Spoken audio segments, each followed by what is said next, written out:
Eu quero parabenizar a todas as apresentações, excelentes falas, e que acabam produzindo uma série de inquietações e curiosidades acerca da história dos trabalhadores na região amazônica, em conexão com outras regiões do país e do mundo. Então, parabéns pelas apresentações. Temos perguntas?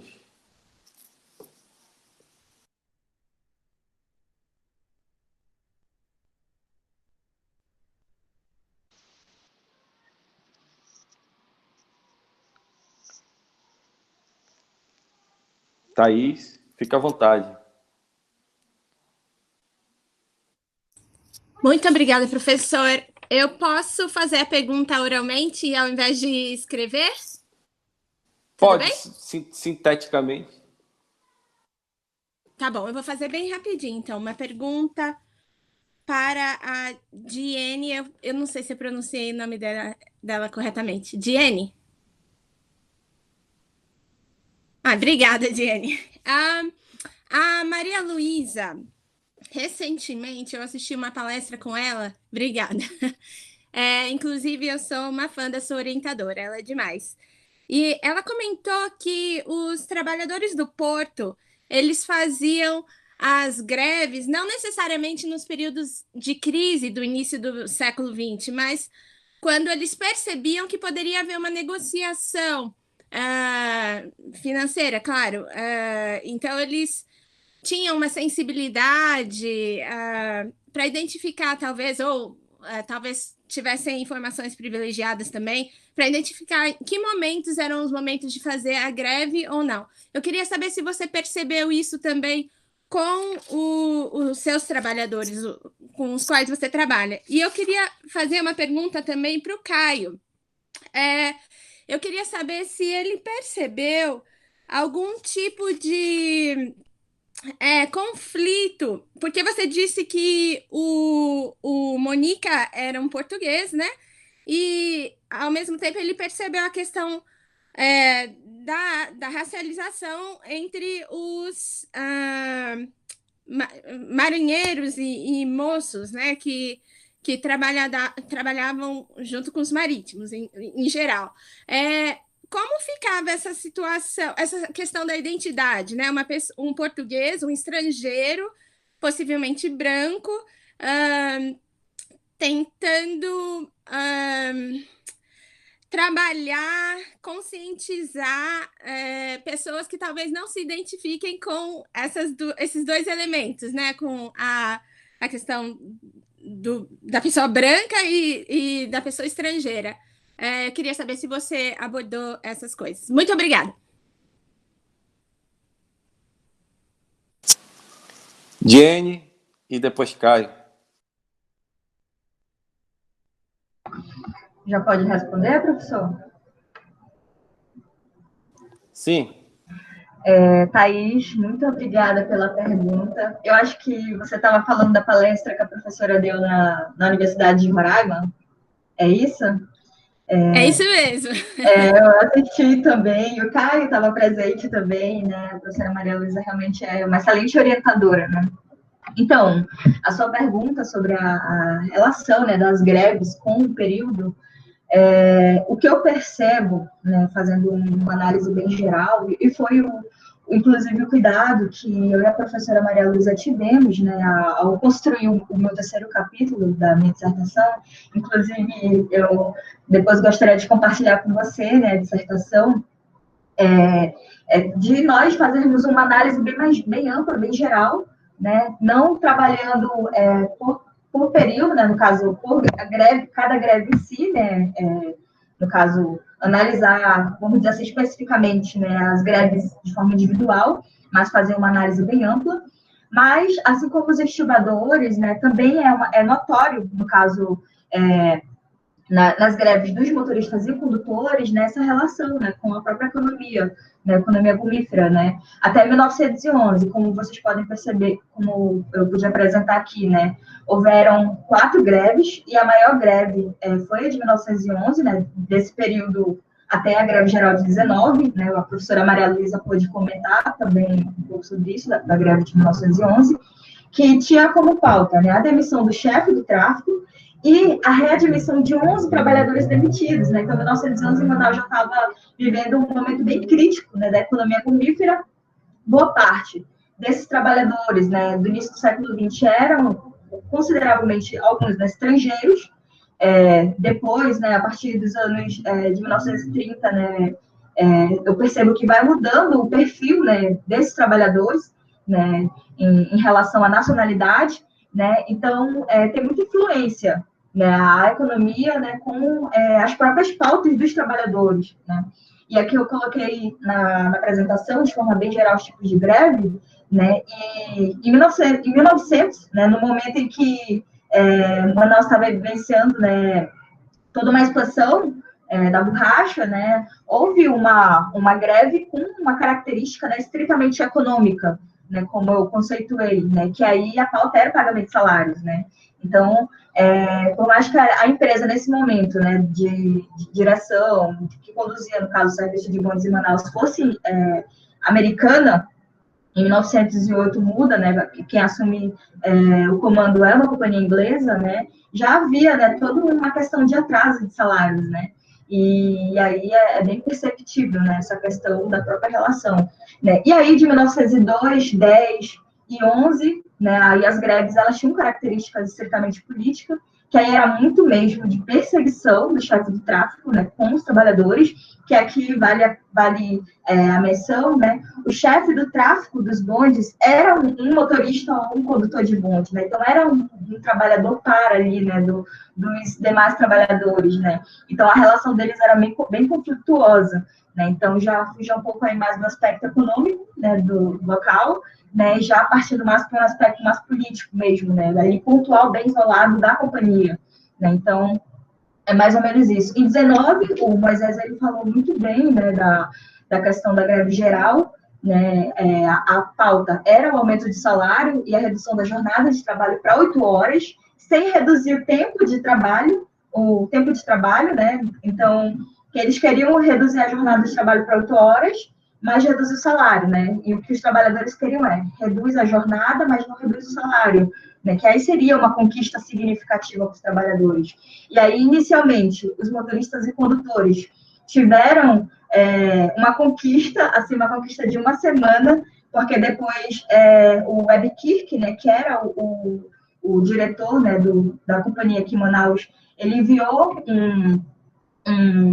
uma carta, né, para a sede, que era em Londres, não era aqui, né, e veio uma resposta de lá dizendo que eles não iam acatar, né, acatariam a diminuição da jornada de trabalho se diminuíssem os salários, né, então não houveram tantas conquistas significativas, né, os motoristas e condutores, especificamente.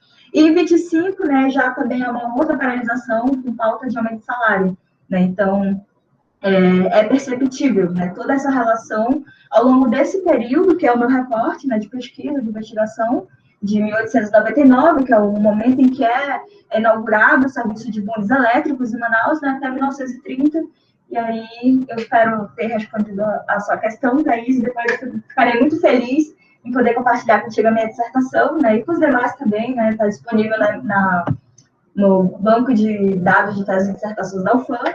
E é isso. Muito obrigada, professor Luciano. Caio, por favor. Me escutam? Perfeito. Ok. Então, essa pergunta da Thais é importante porque diz respeito a uma questão de trato documental e também de critério de análise, né? Em primeiro lugar, estou percorrendo a documentação, buscando a trilha do personagem, do Monica. Eu ainda não tenho, eu estou supondo que ele tem origem lusitana pelo sobrenome, né? Porque dado de racialização não encontrei ainda. Mas quais são os indícios que a documentação tem apontado? Fazendo uma pesquisa no site do Family Search, né, que está lá, está digitalizado uma grande documentação de notarial, documentação de cemitério, obituários, né? Tem muita coisa ali, e eu encontrei uma certidão de batismo de uma criança classificada como preta, de pais pretos, e o padrinho era o Monica. Então, esse tipo de relacionamento também demonstra que, se Monica não estava identificado no o corte racializado, ele estava identificado no corte de classe, né? Ou seja, possivelmente um sujeito, se não for classificado como não branco, estava inserido no grau de apadrinhamento dentro do relacionamento dele no perímetro urbano do Rio de Janeiro, ali na zona portuária, que era onde morava esse compadre dele, né? Que era um casal de um homem e uma mulher preta e uma criança também, que era a afilhada dele. Então, não encontrei ainda uma fotografia ou alguma coisa assim do tipo que indicasse essa classificação racial, por conta justamente do impedimento que a pandemia tinha agendado algumas visitas à documentação da Associação de Resistência do Trapiche Café, que possui um banco de dados até hoje, né? Está muito bem estudado pela Érica Arantes e pela Maria Cecília Velasco Cruz, né? E é isso. Agora, dentro da classificação racial marítima, no Amazonas, a gente tem uma grande incidência de portugueses, né? Tanto que gera identificação de luta, né? Ou seja, não pela questão, sim, eu tenho abordado isso com muita incidência, a questão das disputas de cunho étnico-racial, mas também percebendo uma planificação de identificação a partir do ofício, ou seja, o chão de trabalho do navio, né? Que chão era esse? É o chão que colocava esses trabalhadores dentro de uma perspectiva de experiência comum. Qual seria a questão do comando, a questão do convés, né? Ou seja, tem uma grande incidência de portugueses no comando das embarcações e uma grande incidência também no convés, e que é onde estavam os marinheiros e moços. Então, essa questão do relacionamento com marítimos ibéricos era muito, muito imbricada. Então, acredito que se o Monica não estava instituído como... Ele não era marinheiro, né? Ainda tem isso, né? Se ele não caía no corte racial, ele entrava no corte de classe. E eu acredito que, para uma marujada não branca, chegar com as credenciais que ele chegou, de ter amizade, de ter participado, de ter contatos com os portuários pretos da Resistência e Café, colocou ele com um certo crédito. Talvez tenha sido a mais do que era possível naquele momento, e que também deve ter reforçado a antipatia que ele gera em seguida, né? Ou seja, muito possivelmente ele chega com alta conta, não é? E devido às incidências muito tristes da vida dele, de ter sido perseguido político e de não ter alcançado o grau de radicalidade que ele ansiava, ele pode ter gerado uma animosidade muito grande, que levou ele a fugir de Manaus, né? Ele foge ali em final de 14, e se dirige para Porto Velho, que é quando eu perco o rastro dele. Mas é isso, eu estou elencando a trajetória do personagem, tentando pautar ele de acordo com as perspectivas do Benito Schmidt, né? Ou seja, para não se evitar tipos ideais e tipos evitáveis dentro do movimento operário, eu acho que é importante. E levantar esse dado racial, que é uma coisa que eu tenho que correr atrás ainda para perceber, sabe? É isso, eu agradeço a pergunta. Obrigado, Jenny, Caio. A Thaís também pela pergunta. Cláudia, quer fazer a pergunta? Fica à vontade, temos tempo.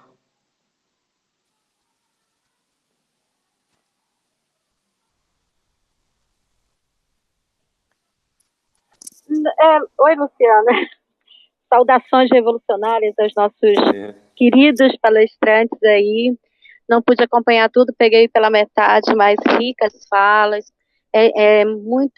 Sempre muito bom perceber como o cenário da pesquisa dentro do mundo do trabalho na Amazônia vem crescendo. Mas, enfim, a minha pergunta é bem simples, é uma pergunta que eu venho fazendo para o Moisés e pela fala do Kenneth também, que é em relação a essas redes de sociabilidade, essas redes, esses fluxos que se dão entre trabalhadores e como eles nos permitem traçar cenários, né, em relação a essas experiências vivenciadas. Eu queria só escutar um pouquinho mais, né, dentro das pesquisas dos dois, como é que eles vêm abordando isso e de que maneira eles vêm percebendo esse mosaico, essa montagem desse cenário através dessas redes de relação. Então, vamos, Moisés e Kennedy. Eu acho que a Jenny podia fazer logo a pergunta dela também. Se eu puder, acho que seria melhor. Posso, professor? Isso, perfeito.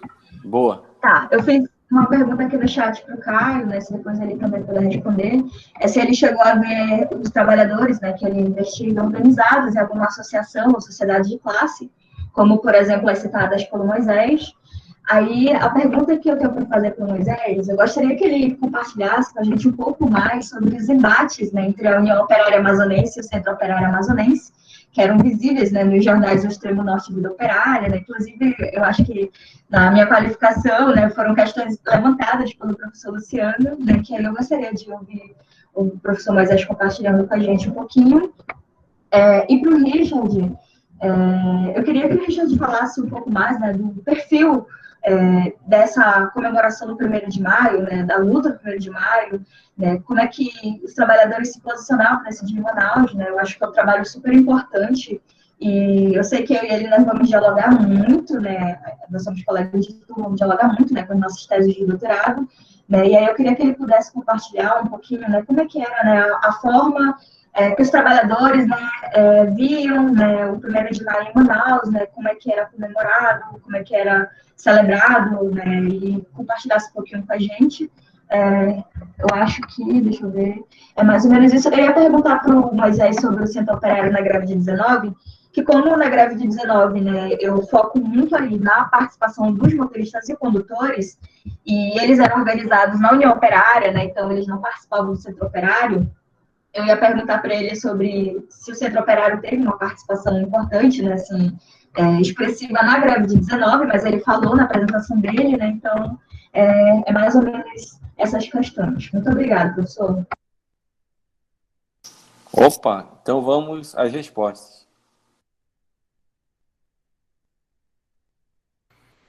Pode iniciar, Kennedy. Beleza. Eu vou tentar responder as duas juntas. Primeiro, vou começar com a da Claudinha. Eu também acho muito instigante essa ideia das redes de fluxos, tanto que aí em 2017, quando eu estava escrevendo o capítulo da qualificação do mestrado, eu comecei a pensar, eu acredito que o 1º de maio seja resultado exatamente dessas redes de fluxos, por conta de tudo o que acontece nas mobilizações. Não é uma coisa única que acontece todos os anos, elas vão mudando a partir das experiências entre esses trabalhadores. E quando eu comecei a pensar, escrever, eu percebi que era muito complexo essas ideias ainda e acabei deixando de lado. E aí, em 2018, o professor Luciano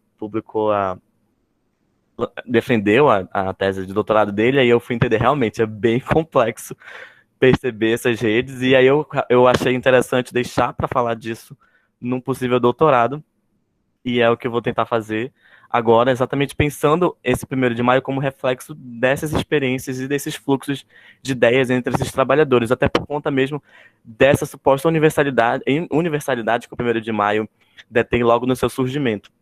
E quando na prática a gente percebe que ele não é uma data tão universal assim, exatamente por conta de cada uma das localidades existirem pautas próprias, pautas diferentes uma das outras, e resultados muito diferentes uma dos outros, né? E vai de conta com a pergunta da Jenny.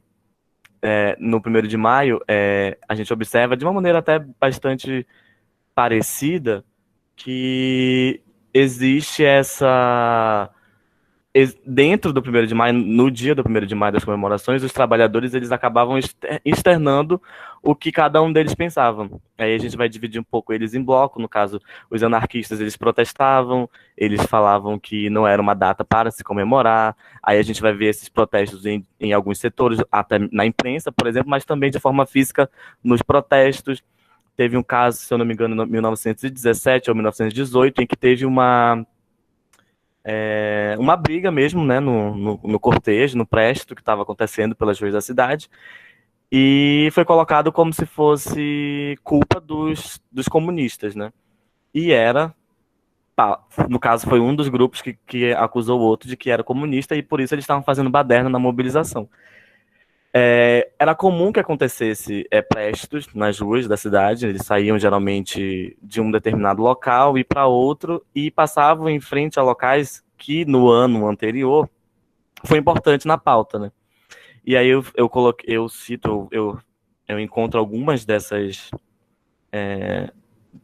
caminhos que eles percorreram, e cito em 1914 como talvez a grande mobilização na cidade, e colocando entre esses caminhos percorridos a própria fábrica, né? Ele sai do Teatro Amazonas, que era um teatro da elite da cidade, percorre algumas ruas do centro da cidade, que eram locais onde existiam alguns sindicatos e associações de trabalhadores, param em frente à fábrica amazonense de roupas, chamam as trabalhadoras para seguir no cortejo, porque, segundo eles, elas também eram exploradas, então elas mereciam participar da mobilização, e vão em direção ao Teatro Alcazar, que era um teatro mais da classe trabalhadora. Então, eles acabam criando esses caminhos muito, muito por conta das suas próprias experiências no mundo do trabalho local da cidade.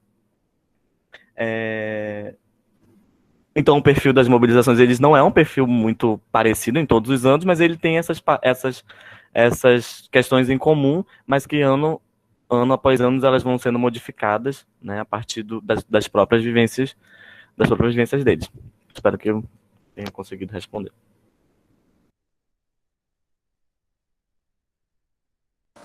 Moisés? Tá. A questão da pergunta da Cláudia. É bastante interessante essa questão das redes e das movimentações de trabalhadores, que nós conhecemos um dos principais deles, que vai ser o Tércio, né? Português, chega em Manaus, monta um jornal totalmente ligado a grupo anarquista, porém tem bastante ligações com o Rio de Janeiro, posteriormente sai daqui, e nos próprios trabalhos do Luciano, ele já vai encontrar eles em outra parte, até mesmo em outro país, que vai ser no caso da Argentina. Isso já mostra que eles não paravam no local.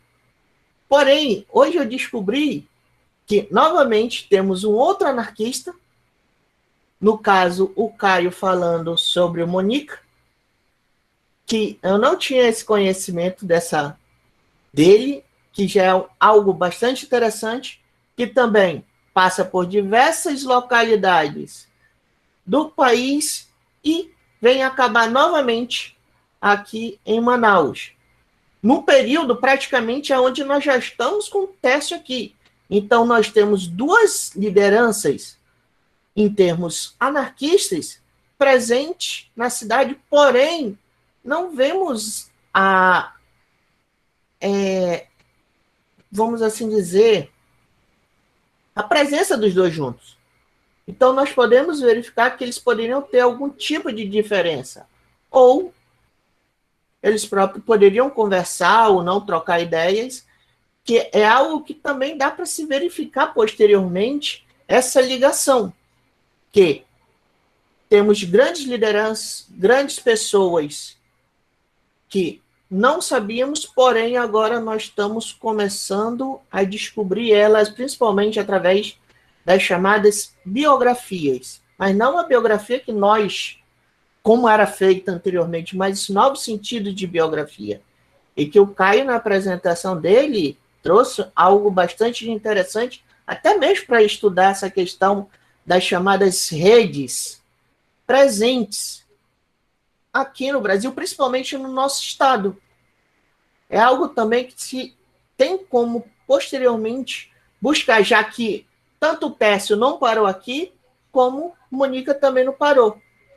E no caso dos outros trabalhadores, nós vamos ver algumas...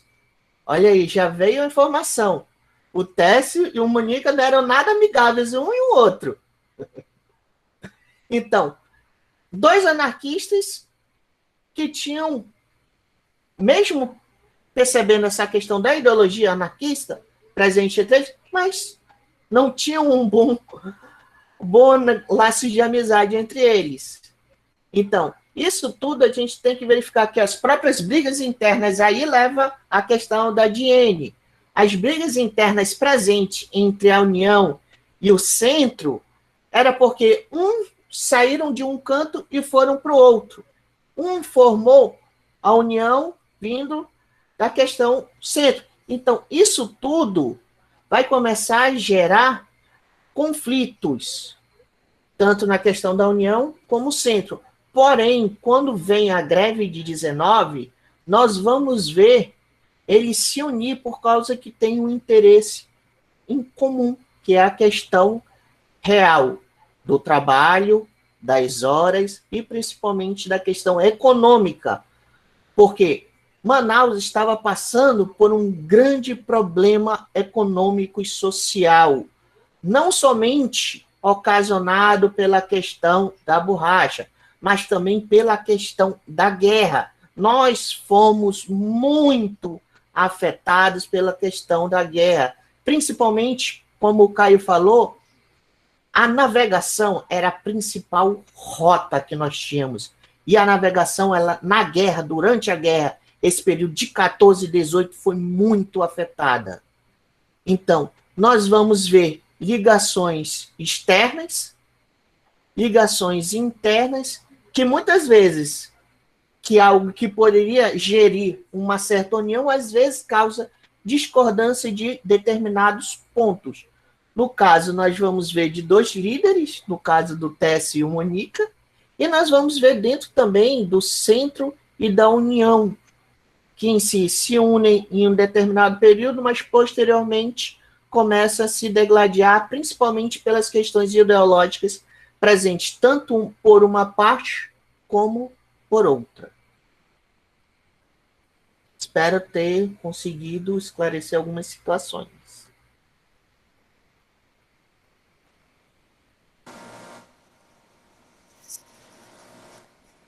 Se tivéssemos combinado cumprir horário corretamente, então poderíamos dizer que ganharíamos aí uma medalhinha, né? Porque deu tudo certinho. Além das discussões, além das apresentações, melhor dizendo, terem sido excelentes, as perguntas instigantes, as respostas, ainda criando aquela inquietação de mais perguntas. Eu mesmo teria duas para fazer aqui, mas o tempo, infelizmente, não vai permitir, né? Então, é só dizer e agradecer da apresentação de cada um, né? Dizer que o debate aqui foi muito, muito importante para se pensar, né, acerca não só da história do trabalho no Amazonas, mas principalmente como a reflexão de cada um pode ajudar a pensar a luta dos trabalhadores de hoje, né? Sobretudo hoje, que há um ataque sistemático aos direitos dos trabalhadores e todo um mecanismo que estão buscando implantar em retirar a negociação coletiva, né, para fomentar a negociação individual. Então, nós vimos aí na apresentação da Diene como a negociação coletiva ela é importante. A tentativa de atacar os sindicatos, né, acabando, inclusive, com o imposto obrigatório, no sentido de enfraquecê-lo, né? E nós vimos como o sindicato ele é fundamental para o trabalhador. O processo organizativo aqui é mencionado e como essa organização ela é importantes para o trabalhador. Na fala do Caio, por exemplo, da União, né, Nacional dos Marinheiros, como que ela saiu em socorro e aqueles marinheiros mais fragilizados, né, que agora tiveram a quem recorrer, né? Enfim, então uma série de questões e uma série de aspectos que nos ajudam a pensar as ações dos trabalhadores, a pensar, né, o mundo do trabalho hoje. E isso é fundamental. Eu gostaria de encerrar minha fala, Moisés, se depois quiser falar mais alguma coisa, mas eu gostaria de encerrar minha fala dizendo que estou muito feliz com o nosso simpósio, né? Muito empolgante, né? Todos assim contagiante efetivamente, né? E dizer que como ele vai estar disponível, espero que muitos tenham acesso a essas discussões, porque elas são bastante importantes para todos nós, como nós falamos no início do simpósio temático, né? É o sentido mesmo de disponibilizar essas reflexões para que os trabalhadores possam, então, dar sentido às suas lutas hoje, né? Terem uma certa identidade, coesão e dar sentido à luta hoje. Isso é fundamental. Eu encerro agradecendo a todos. Também agradeço a todos devido à participação.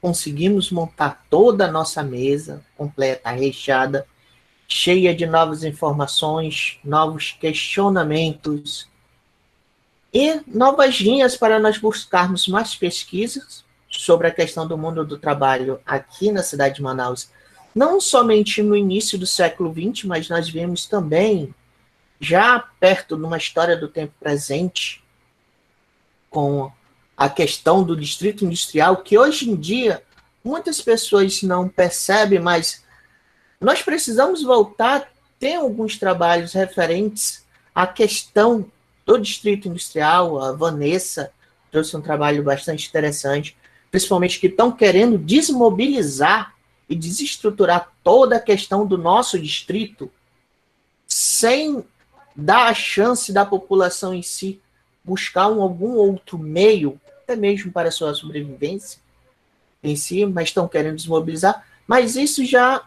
é algo de bom, trazendo essa nova pesquisa já de uma história do tempo presente com a Vanessa.